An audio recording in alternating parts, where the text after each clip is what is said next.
Good morning, y'all. We're back again, and we're going to be coming up on Thanksgiving, and we truly are going to have a feast with the family. And so I thought I'd do some preparation of my relish and some cookie baking and some things that I can do ahead of time. So the next few shows are going to be all about family, friends, and my shirt says blessed today, and we truly are blessed. We need to wake up every day and just appreciate the goodness of the Lord. And if He's blessed you and given you family and friends and home, and you have a roof over your head and you have your bills paid, and those are all things that people take for granted, but I don't, and I want to thank the Lord for everything that He has done for me on this, especially coming up against this Thanksgiving season. So okay, today we are going to make some cranberry relish, and we're going to do the fresh kind. So I went to Walmart and I got Blue Water Farms. You get 2 bags of cranberries. It's like 4 cups of fresh cranberries. I've washed them, I've gone through them. If there's a soiled one or bad one, just pick it out. But they're ready to go. And then you're going to do 2 oranges per bag. So these were smaller oranges, so I put 5. We have 5 oranges.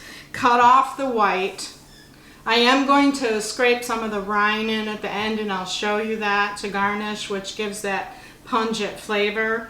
But the white really is just the bitter. So go ahead and chop your oranges, make sure there's no seeds. And we're going to be putting this through our food processor in just a minute.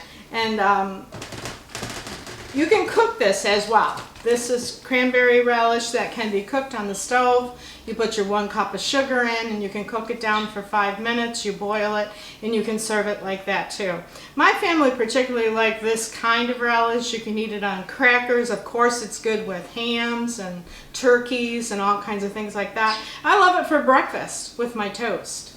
So it's up to you what kind you like, but we're going to make the fresh kind. We're not going to cook the cranberries, but we're just going to chop them really fine and eat them that way. And they're going to last, like I said, 2 weeks in the fridge. All right, so let's begin. I'm going to do my oranges first. And take my oranges. And I'll just do a few at a time. I've peeled off the rinds, and I took the white off. I'm going to do these first. There's lots of dishes. I'm going to be making some new recipes this year. I'm going to try some new stuff on my family and see if they like it. Okay, so we'll do our oranges. It'll get loud for a second.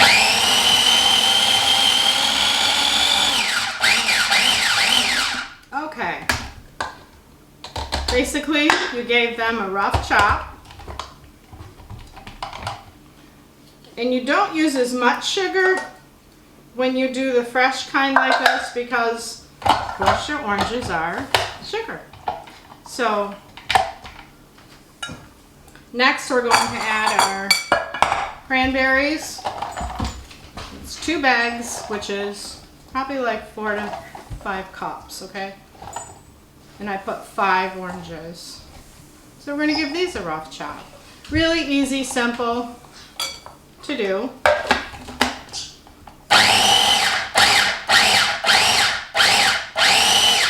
The larger chunks, some people like larger chunks. We'll do medium.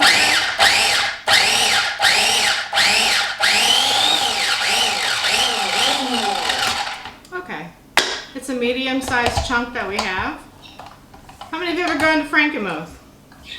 I'm supposed to go up there this Thursday with a friend and visit. They make it up there like this. This is how they make their Frankenmuth cranberry relish, homemade. So okay, we're going to do it again until we get these all chopped up. We got Teddy watching us this morning. He said, what are we doing? What are we fixing in the kitchen? The oranges smell really good.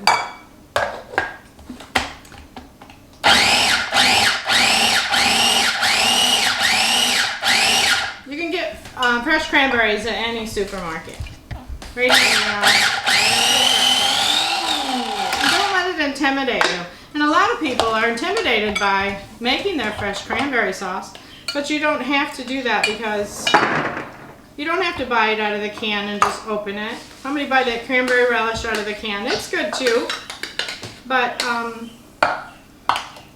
this is more like a cranberry salad.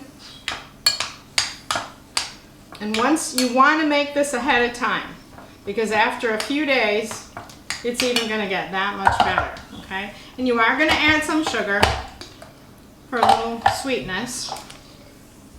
I just used my small processor today.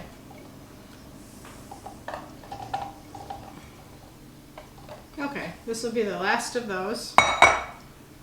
And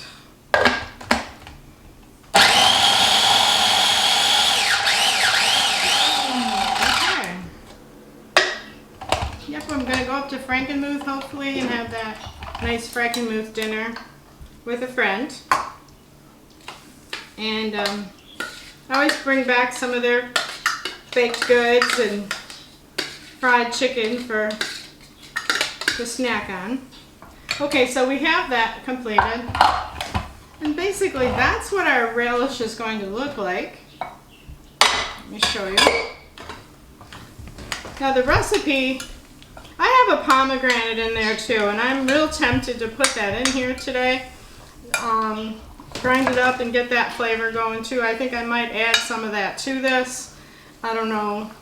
I happened to run across a couple pomegranates. And like I say, I'm a chef that likes to use what you have on hand. So once you mix that up, you will have the sweetness of the sugar, and that's what it's going to look like. But we're going to need to add some sugar. Now this recipe does call for 1 cup, but it says how to add it is to, we're going to take 1 cup of sugar, and I'm just going to go, because you never know how sweet your oranges are, okay? So it says to add half. So that's what I'm going to do. I'm going to add half, and then I'm going to taste it, because remember, you can always add more, but you can't take out, right?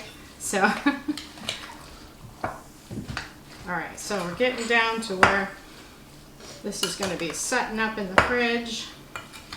It's going to be yummy for our guests, especially for that turkey. You can find turkeys, y'all. We've been in the grocery store. The scare is that you have to pay tons of money, and they are more expensive, and they have less than they had last year. So buy your turkey early. You will pay. Some stores I've seen it 84 cents a pound, $1.39 a pound, but they're limited. In the freezer they have maybe 5, 6 turkeys. I'm really surprised that our economy is the way it is, but we just thank the Lord. If you can get a turkey, get one. They don't really have the 21 pounders anymore. They're like the 10 and 12 pound. They do have the butter balls, so grab 1 or 2 of those. Maybe the limit is 1, I'm not sure, but I'm just thankful to the Lord we have a butter ball, and we're going to cook that one. I think it's a 10 pounder. We got ours early. A frozen turkey is what you're probably going to have to get this year. I don't even think you can get fresh. I haven't even heard of any place that has them. So, but this relish is going to go good with that, or anything you might fix for Thanksgiving. So basically, I've got the sugar in, and I'm going to give it a taste. It says to taste and see how sweet. It's very, very good like that. I really don't think it needs the other half a cup of sugar. And that's why the recipe says to, and I put the 5th orange in. It's called for 4, but these were small, so I put 5 oranges. But this is how the relish is going to taste. And don't be intimidated. How many minutes did that take us? Just a few minutes. You've got a nice big bowl. You could actually share with friends. Put it in small containers and serve some for your dinner, and then let them take some home. It's great for lunches. This stuff goes great on cottage cheese. You might not think it does, but it's wonderful as a topping for cottage cheese. It's good on toast. It's good for in your oatmeal in the morning. You can slice bananas with it. There's so many ways, and cranberries are so healthy for us. So like I said, go to your supermarket. Don't let this intimidate you. This is a short video, but I'm going to be making some cookies. I'd like to try some sugar cookies with fresh cranberries and some orange. Those are new. And then there's another recipe I'd like to try that's new to me. It's called sawdust salad, and I want to put that on video as well. So make sure you hook up, subscribe, and we'll enjoy our cooking time together. Catch you on the next one.